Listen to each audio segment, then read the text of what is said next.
I just embraced him, gave him a hug, and it felt so good to put your arms around your dad. Families look different, even if they are biologically related. They are so loved. It's not just me, it's my entire family.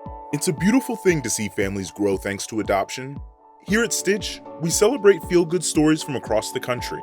Join us as we celebrate all the ways adoption can take shape, from the forming of new families to heartfelt reunions of long-lost relatives. A little girl made a sweet proposal at home plate for her stepdad to become her coach for life. As soon as I pulled up to the baseball field and saw her at home plate, it just it almost felt like everything stood still.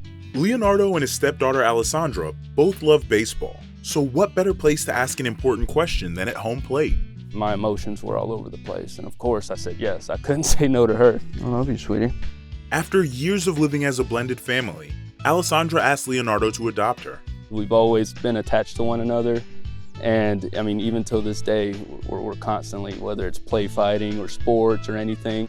It wasn't long after that a judge made it official. Hearing the judge say, I give you full, all rights, and my name is going to be on her birth certificate, and she's going to carry my last name. Even then, fighting back the tears was difficult because it was just finally a big sign of relief. There's like a lot of single moms and broken families, and families that have step parents and people who, aren't really required to love you but love you anyway. You remember this? Were you nervous on home plate waiting for me? She means absolutely everything to me. She's my entire world. This next adoptee found his biological family just in time for his little brother's wedding. How you doing? So good to see you. Oh, I love you so much, buddy. These brothers waited 60 years for this hug. Martin was born and adopted in 1962. Years later, he started to search for his biological family, but came up empty. During his research, new legislation in North Carolina opened a door. It allowed Martin to finally obtain his father's birth certificate with help from the Children's Home Society. That's when I knew my daddy's name was Joseph B. Shaw Sr. And on the bottom, it said next to kin, Joseph B. Shaw Jr. And within 15 minutes on Facebook, I found him. Stunned by the news, Joseph told his fiancée Melissa, who encouraged him to respond. I was like, somebody just messaged me thinking, Mom, we're brothers. And I said, well, she said, well, call him, call. They spoke just about every day as they planned their reunion. You feel at home? Yes, yeah. I was born in North Carolina. I'm home. In a shirt that said, Big Brother Finally, Martin flew across the country to come home just in time for Joseph and Melissa's wedding. And I can't wait to see them two get hitched. Not all of our kids are coming, but a lot of them are. And so see them all together and take pictures. And Big family reunion. Yes. In our next story, a teacher went above and beyond for not just her student, but for his terminally ill mother too. I fell in love with him instantly, and as she got sicker that year, I just thought, what is she gonna do? Carrie met Jake in her classroom and learned his mom, Jean, was battling terminal cancer. Jake is living with Down syndrome and needs unique care. Carrie made Jean an offer, mom to mom. If you need a backup plan for Jake, then our family is happy to make him part of our family. And she said, I'll sleep better tonight than I've slept in a long time. Carrie, her husband, and her 3 children spent the next few years getting to know Jake, spending weekends and holidays together. The new family formed a close bond. Carrie's husband, Dave, was an especially easy sell. When I first met him when he was back in Carrie's class, it was fun. But when we first decided to do this and I met him, it was, your dad? You're Dave the dad? And that was it. For a very long time, I was Dave the dad. What does he give back to you? Oh, everything. Everything. In 2019, Jean lay down for a post-chemo nap and never woke up. Mom went to heaven. Queen is your mom. She's your queen angel mom. It's always in my heart. Yes, she loves me so much. She did? And do you love her so much? Yeah. Oh, why, thank you. Jean's heroic final wishes to have a safe home prepared for her son won't be forgotten. We shared our boy, and she will live on here in this house. This next adoptive mother uses social media to show how their family is just like everyone else's. Families look different, even if they are biologically related. The Jones-Baldwin family welcomed Princeton to their blended, adoptive, and loving family when he was a newborn. It really pains me when people wonder why I adopted him. Well, we've had him since he was 4 weeks. He is definitely our son, and we're all he knows. So I wouldn't have chosen to do anything different. I think it has been an extremely difficult time only because they don't see African Americans adopt transracially as much. But I just would like to show people that it does happen, and I don't want people to feel so shocked and make our family look so different when we're out in public. I would prefer them just to treat us like a normal family.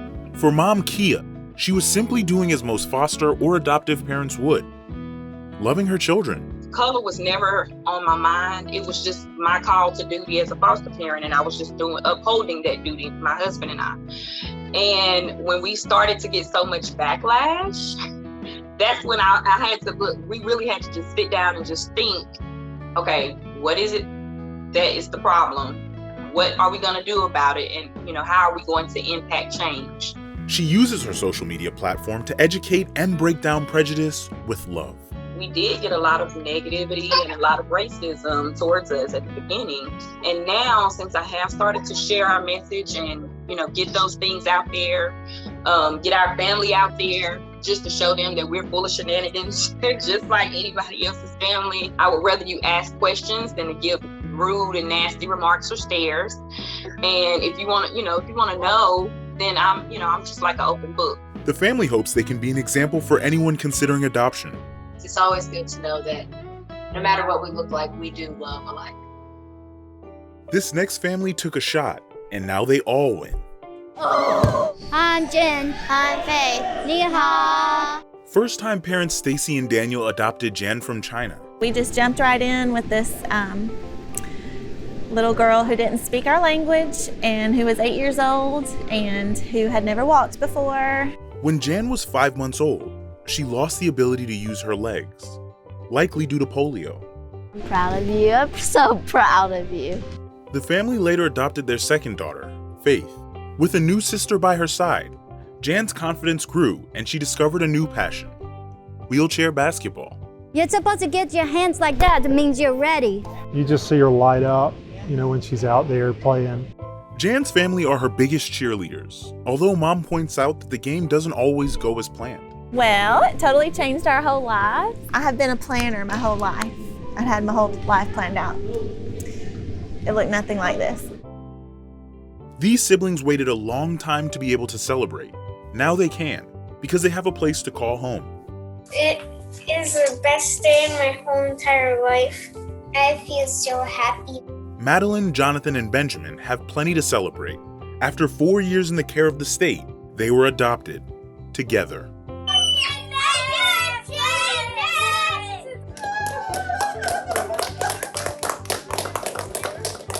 Now they just get to be children and heal and be happy and loved. The community helped the family celebrate with a car parade.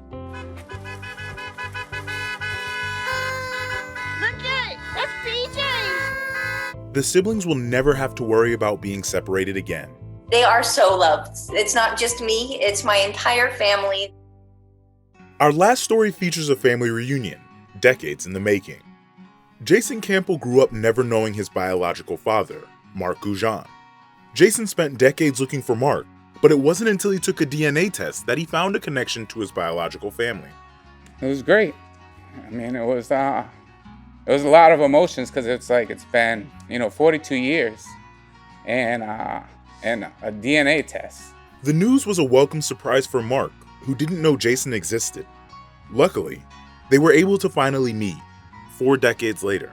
And I see my dad and I just embraced him, gave him a hug, and it felt so good to put your arms around your dad and to know that, hey, he loves you and you love him. And for Mark, he felt the bond right away. I can't really explain it other than I just knew. I just knew. Now, the two are just happy to have the chance to connect and make up for lost time. There's no words to explain that feeling, that, you know, to know you had a dad out there, you know, and I wasn't just left behind, you know, he just didn't know about me. We hope you found these adoption stories uplifting. Thanks for watching Stitch.